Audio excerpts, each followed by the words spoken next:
Hi, Walter. You ready to share 3 generations worth of wisdom? Walter uses white Kryolith tubing, which is made especially for fabricating glass eyes. He uses a typical Turingen-style torch that utilizes propane and oxygen. He'll separate just the perfect amount of glass from the main tube by carefully pulling a point.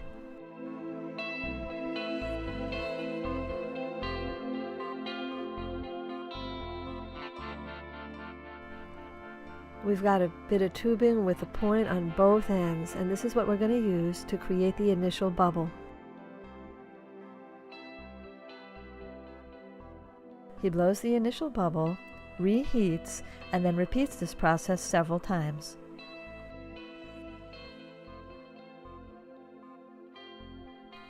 Now the basic color for the iris is added. You can see that the glass rods have a nice, really dense, intense type of coloring. The glass is hand-pulled in Lauscha and has been done this way for over 150 years.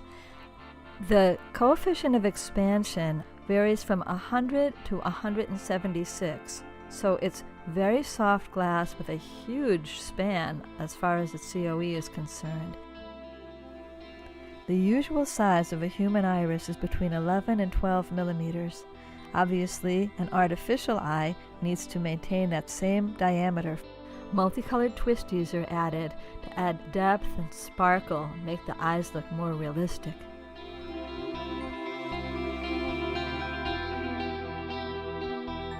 Adding twisted canes is repeated. This continues to develop the lifelike color and quality of the iris.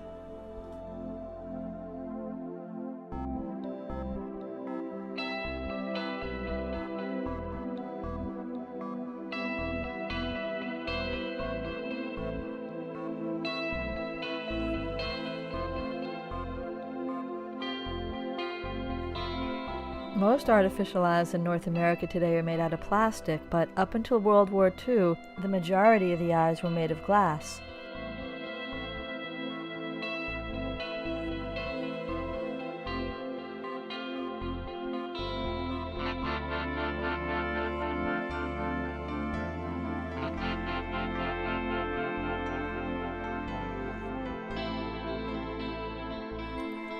Now Walter adds the pupil, using a narrow, dense black rod.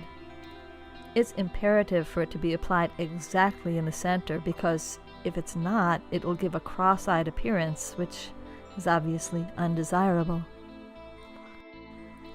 The pupil is melted in very slowly and carefully, using a narrow pinpoint flame.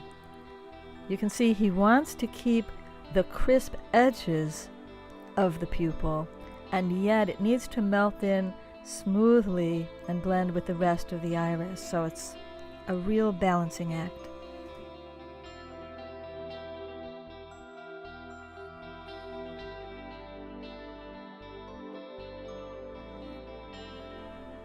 Here's looking at you.